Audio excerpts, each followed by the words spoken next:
Muy buenos días. Vamos a comenzar con la primera reflexión y voy a hablar de el sufrimiento como arma de reparación.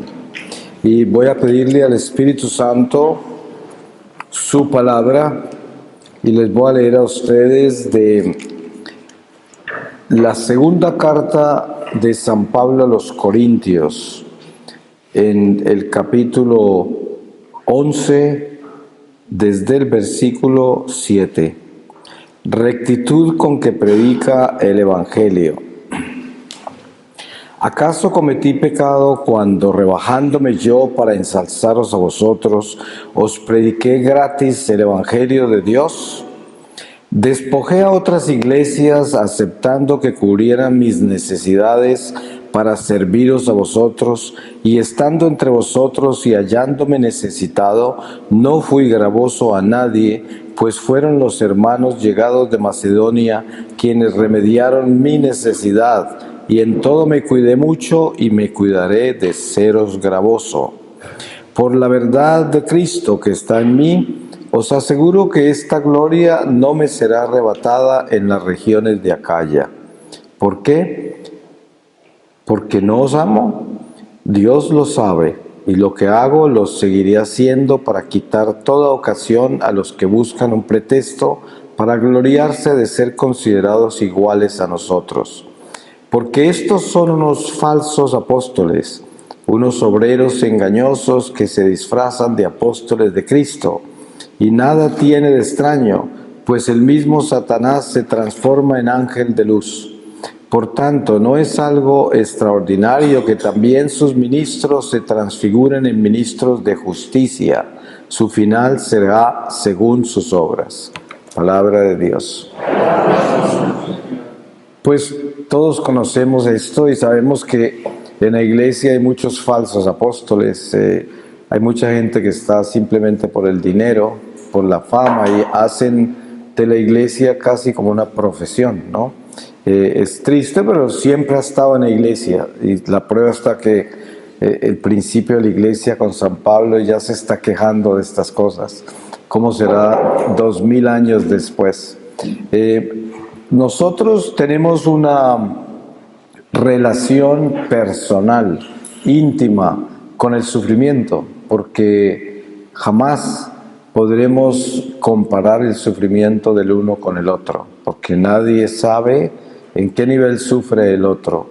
Hay personas que aparentemente no parecen tener como ningún sufrimiento, pero lo que la gente no sabe es la procesión que se lleva por dentro, porque el sufrimiento tiene muchas naturalezas y todo depende de la experiencia personal con la vida, y la vida pues es un misterio, y interiormente se viven muchas cosas que son indescriptibles, no se pueden casi ni expresar, y además que ni nosotros mismos podemos explicárnoslas a nosotros mismos, mucho menos poder compartirlas con alguien, ¿no? La psicología moderna ha tratado mucho de penetrar esos misterios del hombre y su mente y su vida interior, y han tratado de hacer de eso pues como una información genérica, una información universal, lo cual es imposible, ¿no?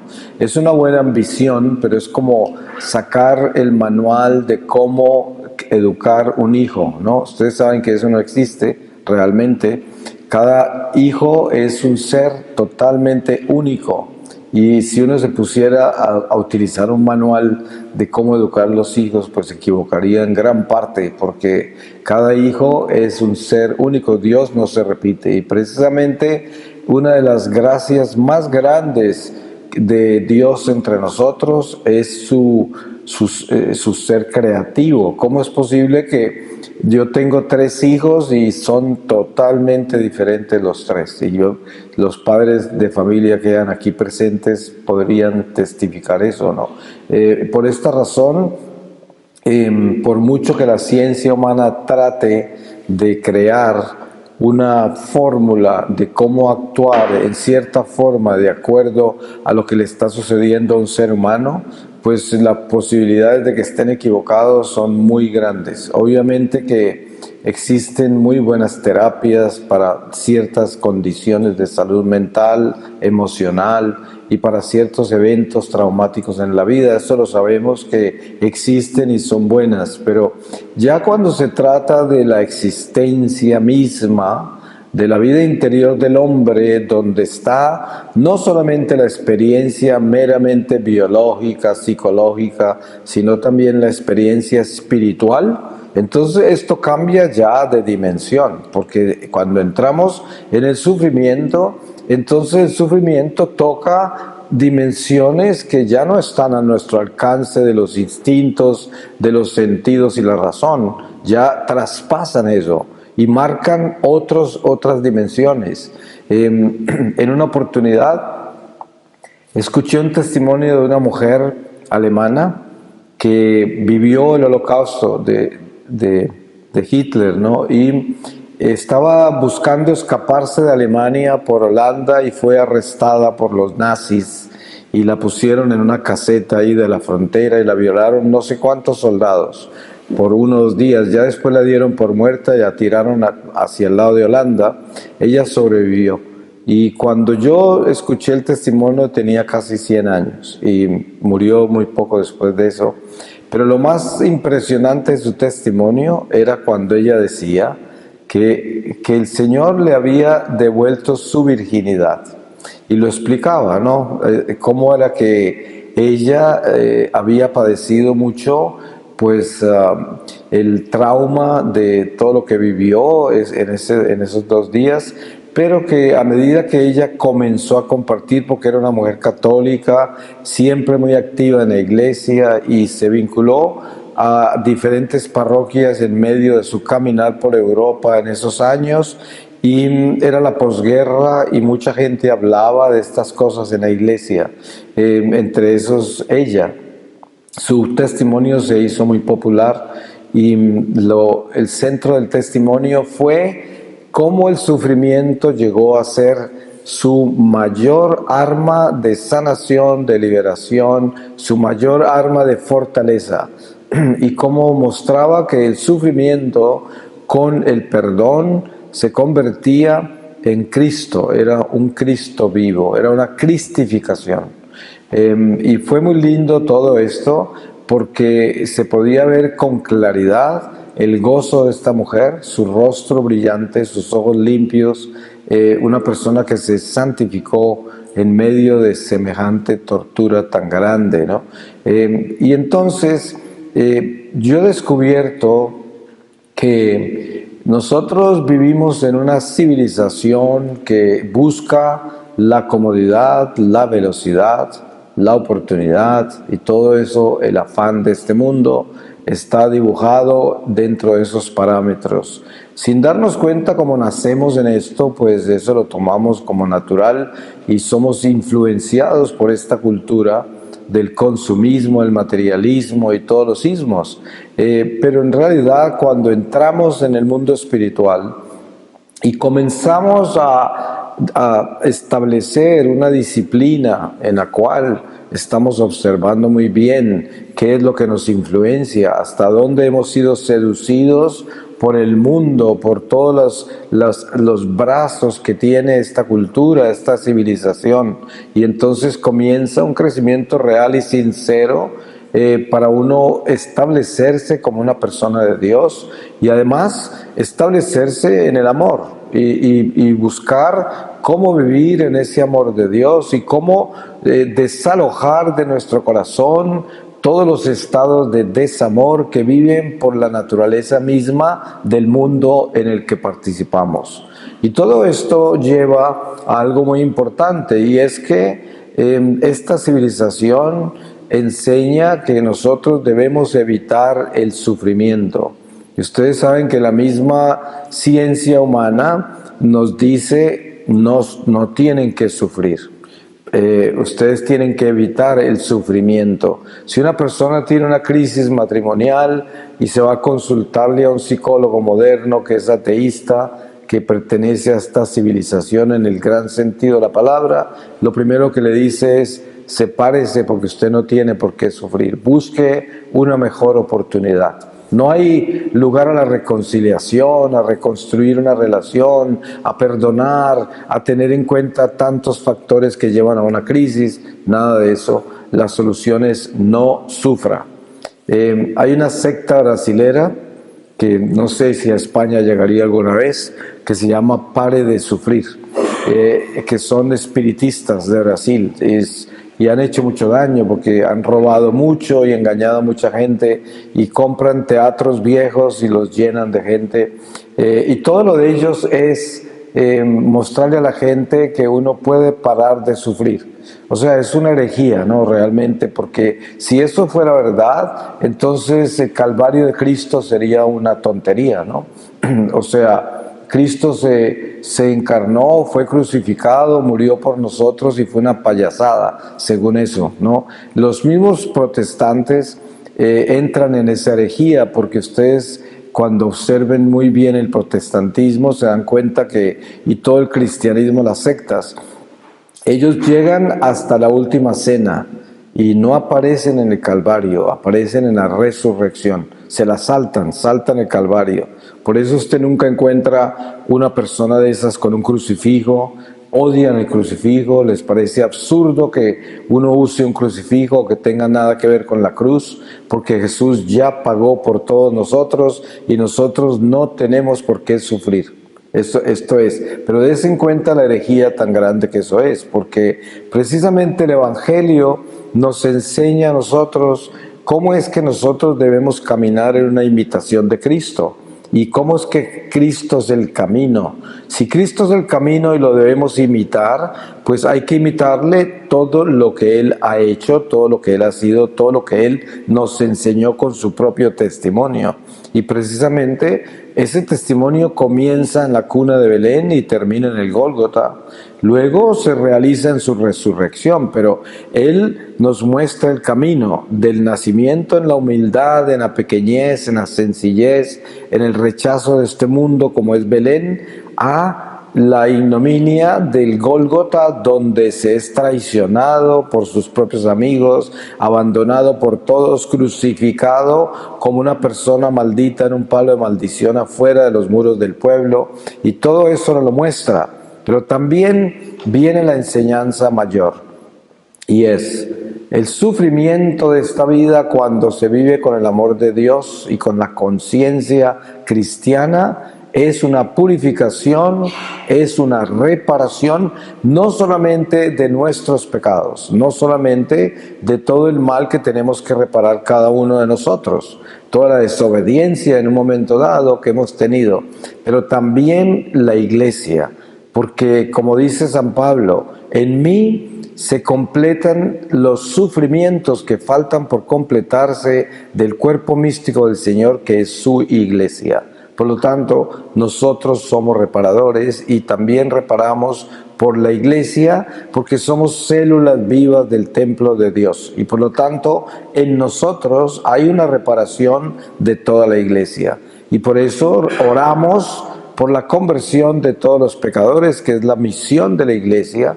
Para eso somos enviados, para pescar hombres, para pescar los enfermos, que dice el Señor. Y entonces, teniendo en cuenta esto, vamos a observar algo muy importante sobre el sufrimiento y sobre la reparación, y es el Calvario. Ustedes saben que el Calvario de Jesús es un escándalo, incluso para sus propios apóstoles, que no entendieron cómo se dejó crucificar. Ustedes saben que Pedro fue el primero que protestó sobre eso, y el Señor se quejó. Dijo, apártate de mí, Satanás, tú piensas como un hombre. Y después entendemos que hay un misterio muy grande que es donde debemos fijar nuestra atención cristiana, y es, el Calvario es para los ojos del mundo un fracaso del Mesías. Es el hombre que mintió, el hombre que engañó a todos, porque eso es lo que están viendo todos los que lo ven pasar con esa cruz. Ustedes saben que la gran mayoría de los que lo recibieron el domingo de Palmas, el domingo de Ramos, creían que él iba a ser rey en Jerusalén y que iba a derrotar a los romanos. Esa era la esperanza de los judíos. Y como se regó la voz de que Él era el Mesías y que venía a salvarlos, por eso lo reciben con palmas y lo llaman rey. Y luego cuando lo ven que lo sentencian a muerte y lo ven con esa cruz, esos mismos lo escupieron, lo apedrearon, le gritaron por todo el Calvario, lo llamaron traidor, profeta falso, mentiroso, todo eso. Y esto, en medio de todo lo que está sucediendo a nivel humano y de la ignorancia y la incapacidad del ser humano de trascender la vida natural hacia los eventos sobrenaturales, que es la mano de Dios entre nosotros, que es normalmente incomprensible, está sucediendo algo muy grande, y es que el Calvario es la derrota del demonio. Por lo tanto, en esa cruz Jesús llevaba arrastrado a todos los demonios. Y los demonios quedaron sepultados en la cruz cuando Jesús murió. Ustedes saben que a partir de ahí se exclama: muerte, ¿dónde está tu aguijón? Porque en la cruz se derrota la muerte. Entonces se dan cuenta el valor que tiene el sufrimiento, lo podemos tomar desde ahí. Y además entender lo absurdo que es el sufrimiento, porque no se comprende con la mente humana, con nuestra razón, con nuestros instintos y sentidos. No se puede entender el sufrimiento. Normalmente una persona que entra en obediencia con Dios, hay personas que han tenido la gracia y la bendición de siempre haber estado en la iglesia y siempre haber luchado por ser obedientes a Dios. Esa es una gracia, ¿no? Hay otros como yo y algunos otros que nos desviamos, nos perdimos y por milagro de Dios fuimos rescatados y regresamos en obediencia a la iglesia. Pero cuando uno está en obediencia, de repente puede caer en una tentación muy grave, y es pensar que por obedecerle a Dios ya no le pasa nada malo, ¿no? Ya todo está bien. Ya no tiene por qué suceder nada extraordinariamente difícil, porque soy obediente a Dios. Y resulta que ahí es donde viene la gran equivocación y la razón por la cual tanta gente pierde su fe otra vez, o se desvía, o se adormece en su entusiasmo por Dios. Porque precisamente la realidad espiritual de nuestra existencia es que estamos en el destierro y estamos siendo moldeados, formados para poder entrar a la plenitud de la vida. La realidad es que estamos en un estado de gestación espiritual y que aún no hemos nacido al Espíritu, y que nuestra verdadera vida está por venir, que apenas está comenzando, porque estamos en el vientre de ese nacimiento. No hemos salido del vientre todavía, porque primero tenemos el vientre humano donde Dios nos ha creado, luego salimos al vientre de la tierra, que es un agua más grande que el vientre de la madre humana, y luego de ese vientre de la tierra nacemos al Espíritu. O sea, no hemos nacido en plenitud todavía, y precisamente el cuidado que debemos tener nosotros es asegurarnos de la salud de esa alma que va a nacer. Y eso es lo que estamos haciendo acá, porque todo lo que estamos haciendo acá y todo lo que el Espíritu Santo nos está aclarando, nos está despejando, es algo que va a ser extremadamente importante en el momento que el alma comienza a salir de este cuerpo y a entrar a la plenitud de la vida. Porque entonces todo nuestro conocimiento se hace vida y son herramientas de navegación. Entre más conozcamos de Dios, más grande y saludable es el nacimiento al mundo espiritual. Ustedes se pueden imaginar lo difícil que es para una persona que ha sido meramente intelectual, por muy inteligente, sabio, científico que haya sido, en el momento de la muerte, si no tiene un conocimiento espiritual, queda en un estado muy bajo. Si se salva, queda en el estado más bajo del purgatorio y le cuesta mucho empezar a ascender hacia la luz, porque no tenía absolutamente ninguna vida espiritual. Por eso, todo lo que aprendemos de Dios es maravilloso, es extraordinario, y sobre todo aprender sobre el sufrimiento, sobre las pruebas. El apóstol Santiago nos habla de las pruebas. Seguramente todos ustedes han leído su carta y habla de que debemos sentirnos bendecidos y amados por Dios por todas las pruebas que vivimos, porque nos hacen más fuertes, nos hacen más pacientes, nos llevan a crecer en el amor si las vivimos con Dios. Porque la vida en este mundo solamente tiene dos direcciones, nuestra existencia. O nos purifica o nos corrompe. No hay sino dos formas. Usted puede observar eso en los pacientes en un hospital. Usted visita a un enfermo grave que tiene una enfermedad ya muy grave, está al borde de la muerte y algunos están en paz, ¿no? Hasta el punto de que algunos parecen que tuvieran rostros de ángeles de la paz que tienen, con una enfermedad que ya está al punto de la muerte. Y otros están amargados, están protestando, odian a las enfermeras, al médico, odian sus medicamentos, solamente protestan, se quejan de todo porque se están corrompiendo. Esas personas, el sufrimiento no les está haciendo nada bueno, los está corrompiendo. Entonces, uno se da cuenta en un funeral, por ejemplo, y pongamos un ejemplo radical, como una madre enterrando un hijo, ¿sí? Es uno de los dolores más grandes que hay. Sin embargo, hay dos tipos de entierro. Uno, la de la madre, que en este sufrimiento se santifica y que tiene paz a pesar de su dolor, a pesar de su luto, de su duelo, y otra que está totalmente enardecida, enfurecida con Dios, con la vida, con todo. Y son dos personas diferentes. Uno se está santificando, el otro se está corrompiendo. Y hay gente que dice, oh, yo estaba ofendido con Dios por mucho tiempo, por esto y por aquello. Y se habla en esos términos, estaba ofendido con Dios, o estoy ofendido con Dios. Y precisamente cuando leemos el Éxodo, nos damos cuenta que una de las razones por las cuales a veces en un solo día morían más de 20,000 personas, una de ellas era tentar a Dios, una de esas razones. ¿Cómo se tienta a Dios? Cuando se cuestiona su voluntad, así se tienta a Dios.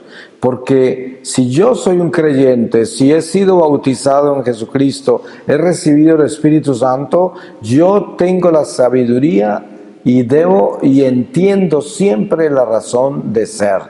Ahora, si yo no quiero aceptar eso porque quiero aceptar solo mi conveniencia y mi apetencia de lo que yo quiero que suceda, entonces ahí entro en un territorio muy peligroso porque termino tentando a Dios y desafiándolo por no haberme dado lo que yo quería o por haberme sorprendido con un dolor, un sufrimiento que yo no tengo por qué vivir. Y aquí es donde viene este ritmo que debemos cuidar en nuestra relación con Dios, que también se refleja en nuestra relación con los seres humanos y con la vida en sí, porque tenemos un concepto extremadamente terrenal de lo que es el éxito, la buena vida, el bienestar. Todo eso está dibujado desde la razón y desde una experiencia humana muy básica. Pero cuando entramos en un ritmo en el cual nosotros trascendemos lo natural y aceptamos lo sobrenatural como una realidad viva y eterna, como dice San Pablo, todo lo que vemos es lo que va a pasar, lo que ya pasará, y lo que no vemos es lo que permanecerá. Por lo tanto, si tenemos conciencia espiritual, sabemos que debemos estar enfocados primordialmente en el mundo espiritual, primero. El mundo espiritual es quien gobierna todo el mundo material. Por eso San Pablo advierte, nuestra lucha no es entre carne y sangre, sino con principados, poderes de las tinieblas que rondan los aires queriéndonos destruir. Y esa es nuestra batalla. Si no tenemos conciencia de eso, estamos en manos de fuerzas espirituales que nos van a hacer mucho daño. Y por lo tanto, el sufrimiento se convierte en ese don maravilloso donde yo tengo la oportunidad de ofrecerle a Dios cada instante de ese sufrimiento para purificarme, para reparar, para que el Sagrado Corazón y el Inmaculado Corazón lo usen para sus intenciones, que son intenciones presentes. Ustedes saben que el Inmaculado Corazón de María, el Sagrado Corazón de Jesús están en el eterno presente, y eso quiere decir estar en el eterno presente es estar presente en todo el tiempo. La Virgen no es omnipresente, solo Dios.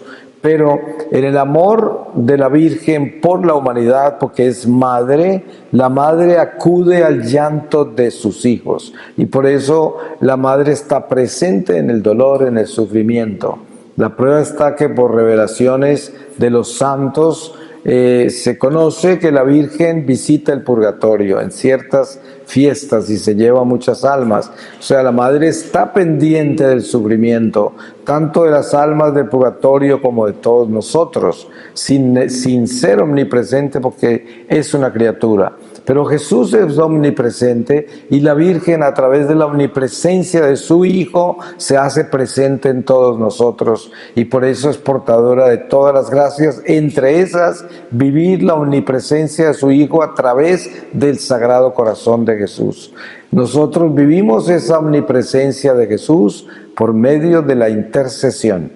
Cuando nosotros nos unimos al Sagrado Corazón de Jesús en oración y pedimos por la conversión de todos los pecadores, estamos unidos a su omnipresencia que está presente en toda la humanidad, sin importar quién es el ser humano, en todos. Entonces, el sufrimiento, convertido en esa herramienta poderosa de reparación, de liberación a nivel personal, cuando nosotros lo vivimos con conciencia de que ese sufrimiento se lo estamos dando a Dios, al mismo tiempo Dios utiliza esa liberación nuestra, esa reparación y sanación para sanar muchas almas. Porque entonces el premio de nuestro sacrificio es la sanación de muchos. Y por esa razón, cuando usted está en medio del sufrimiento y lo está viviendo con Dios y está sanándose con Él y viene a comulgar, se podrá imaginar la dimensión de esa hostia. Esa hostia tiene un alcance increíble de bienaventuranzas, un alcance increíble de beneficios para las almas que el Señor abraza por medio de la comunión de los santos. Porque precisamente una persona que se santifica con el dolor, ese estado de santificación en la carne es aún más poderoso que el sufrimiento del purgatorio. Ustedes saben que las almas del purgatorio interceden por nosotros y la intercesión de ellas es muy poderosa porque ellas interceden desde el sufrimiento. Y no hay algo más grande que interceder desde el sufrimiento. Por eso nosotros que estamos en el terrible destierro, que aún no hemos alcanzado la meta de la salvación, que estamos en peligro todavía, que estamos acechados por espíritus que no podemos ver, porque estamos ciegos al mundo espiritual por causa del pecado original, y venimos a comulgar, y ese sufrimiento nos está purificando y santificando. Esa hostia se convierte en un arma increíblemente poderosa y trascendental. Y entonces nos damos cuenta todas las dimensiones que tiene el sufrimiento y hasta dónde podemos utilizarlo para el bien de toda la iglesia. Y además lo bien que hace a nuestra vida, la forma en que nos fortalece, la forma en que crece en nosotros la paciencia, la tolerancia, la compasión, la caridad, por medio de ese sufrimiento aceptado como vida en Dios, que jamás, en ningún momento, vamos a dudar de Dios por grave que sea la prueba. Nunca, en ningún momento, siempre entregándoselo a Él, confiando en Él y sabiendo que si Él lo permitió es para mi bien. Además que Él hace maravillas de todas las pruebas que vivimos. Y sabemos que esta palabra ser probado Es una palabra muy misteriosa, pero la podemos ver desde los ángeles mismos. Ustedes saben que los ángeles fueron creados puros y perfectos y sin embargo tuvieron que pasar la prueba del amor de Dios. Y una tercera parte, según San Juan, en el libro del Apocalipsis, una tercera parte no la pasaron y fueron arrojados del cielo. Luego vino nuestra prueba. También fuimos probados en el amor y ni Adán ni Eva la pasaron y todos caímos en la muerte de ese pecado. Y entendemos que somos probados. Entonces, uno siempre se pregunta, ¿qué culpa tengo yo de lo que hizo Adán y Eva? Pues la razón es que nosotros pertenecemos a una familia de la creación, la familia que Dios creó, el ser humano. Y sin importar lo que hizo Adán y Eva, yo tengo un camino para recorrer y una decisión que tomar. Así como Adán y Eva tuvieron que decidir obedecer o no, así me toca a mí también. A pesar de que ha entrado la muerte al mundo, también entró la vida. Por eso, cuando San Pablo habla sobre el Adán de la tierra y el Adán que bajó del cielo, tenemos con claridad esta realidad en la que estamos, que es: por un hombre entró la muerte al mundo, que es el Adán terrenal, y por otro, que es el Adán que bajó del cielo, entró la vida. Entonces, Jesucristo se convierte en el que completa lo que nos falta. ¿Qué nos faltaba a nosotros para hacer lo que Él nos pidió? Él nos dijo: sed perfectos y santos, como mi Padre es santo y perfecto. Él no nos pidiera eso si no fuera posible. Pero eso es tan solo posible si lo hacemos con Él. Porque precisamente lo que Él trajo fue completarnos, dándonos lo que nos faltaba. ¿Y qué era lo que nos faltaba? Pues la vida, porque eso es lo que habíamos perdido. Y por eso Jesús es la vida. Y en la verdad revelada por Jesucristo está la vida, porque si entendemos esa verdad revelada en su palabra, la asumimos, la asimilamos y la creemos y la obedecemos, ya tenemos vida en nosotros, porque tenemos la esperanza de la vida eterna, confiamos en esas promesas, caminamos con un paso que tiene eternidad, tenemos una mirada que mira más allá del horizonte natural. Y tenemos un corazón en Dios que tiene una esperanza sobrenatural, que no es natural ya, que es sobrenatural, por el mismo Espíritu que habita en nosotros, que nos convierte en criaturas sobrenaturales. Es como la bendición que hay sobre el agua. Sí, el agua es natural, pero si es bendecida por el sacerdote, ya no es agua natural, es agua sobrenatural, hasta el punto que usted la riega y quema demonios si están por ahí.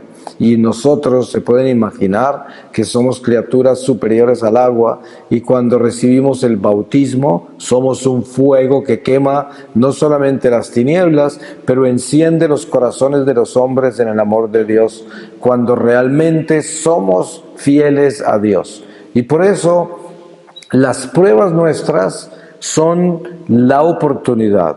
Ustedes saben que para que los apóstoles tuviesen la valentía de morir por el Señor, tuvieron que recibir Pentecostés.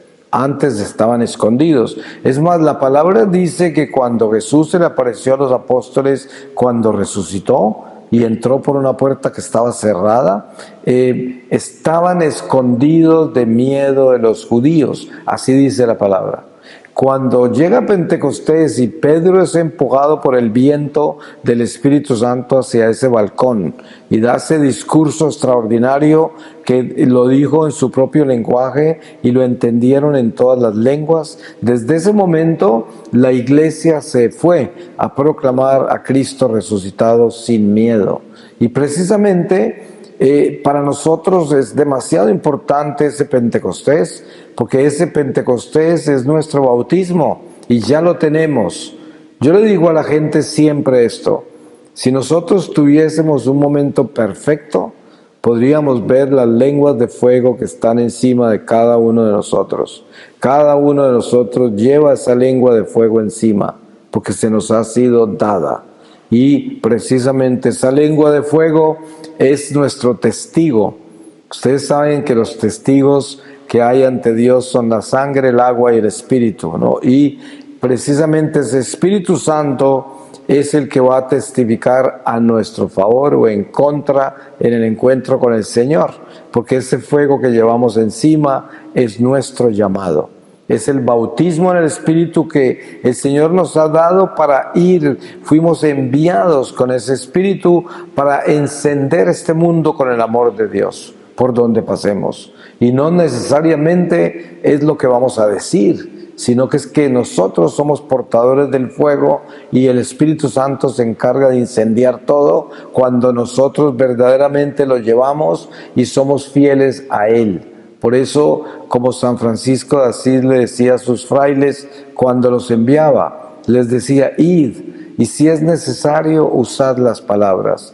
Y se decía, según la historia franciscana de todas las aldeas y pueblos alrededor de Asís, de que las más numerosas vocaciones se dieron porque los jóvenes se iban detrás de los monjes, y no por nada que les hubieran dicho, sino porque esos monjes estaban encendidos en el amor de Dios y arrastraban la gente con ellos. Y precisamente eso es lo que nosotros somos llamados a tener. Y cuando estamos sufriendo, cuando el sufrimiento está vivo y grande en nuestro corazón, el fuego se aviva mucho más si vivimos ese sufrimiento con amor.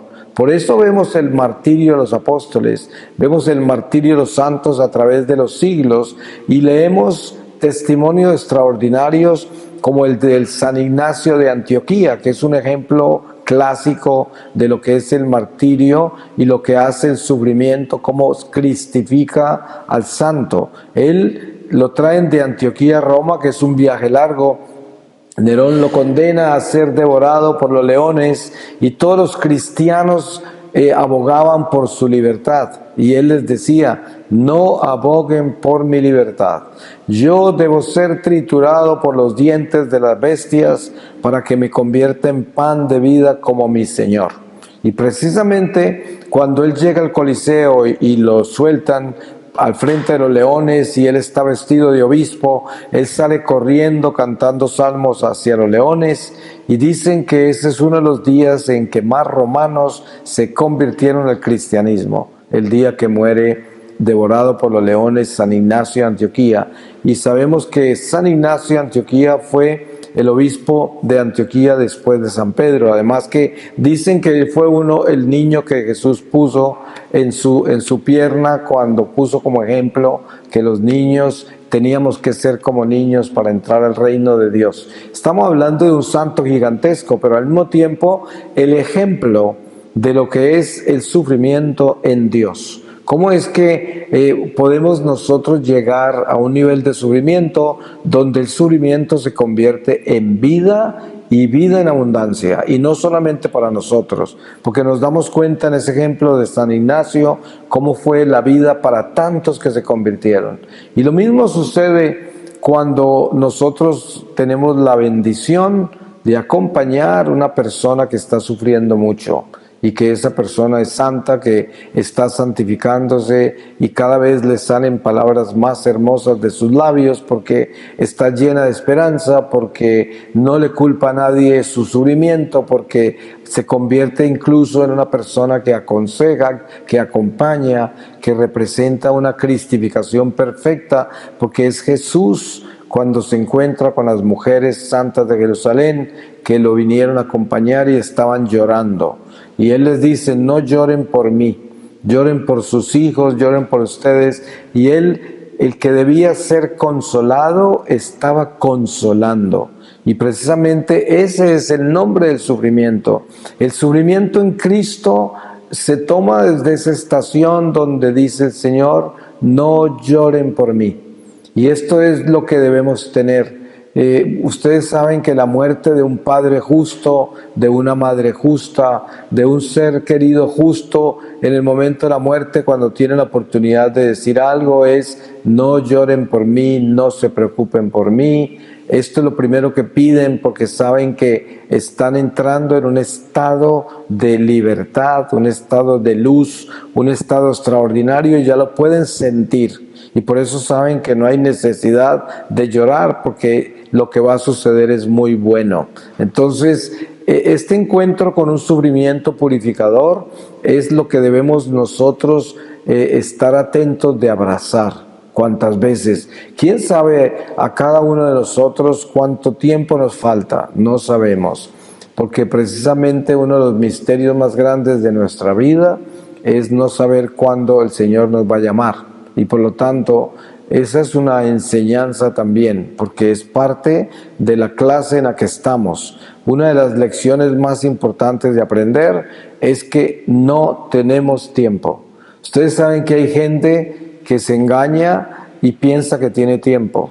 Y entonces ahí va. ¿Cómo vas? Ahí voy, ¿no? Ahí voy.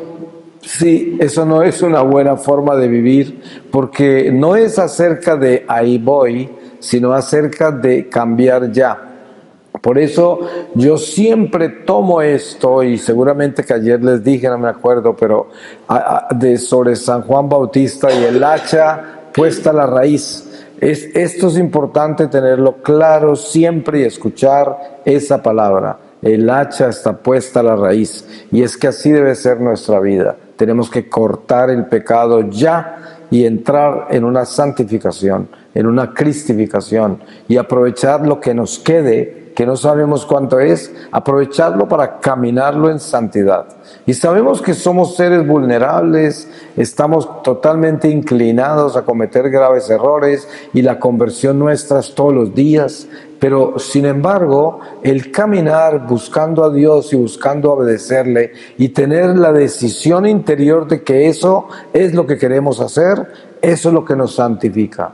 Y precisamente el Señor se glorifica en eso, en nuestra intención, en nuestra decisión total de serle fiel a Dios, y de vivir para Él, y de irnos con Él, y de morir en Él. Y todo esto está en el corazón de Jesús, y Él nos conoce. Pues voy a terminar con una lectura de la palabra, y les leo del Evangelio de San Mateo en el capítulo 6, desde el versículo 1. Dice: rectitud de intención. Guardaos de hacer vuestra justicia delante de los hombres con el fin de que os vean. De otro modo, no tendréis recompensa de vuestro Padre que está en los cielos. Por lo tanto, cuando des limosna, no lo vayas pregonando como hacen los hipócritas en las sinagogas y en las calles, con el fin de que los alaben los hombres. En verdad os digo que ya recibieron su recompensa. Tú, por el contrario, cuando des limosna, que tu mano izquierda no sepa lo que hace la mano derecha, para que tu limosna quede en lo oculto. De este modo tu Padre, que ve en lo oculto, te recompensará. Palabra de Dios.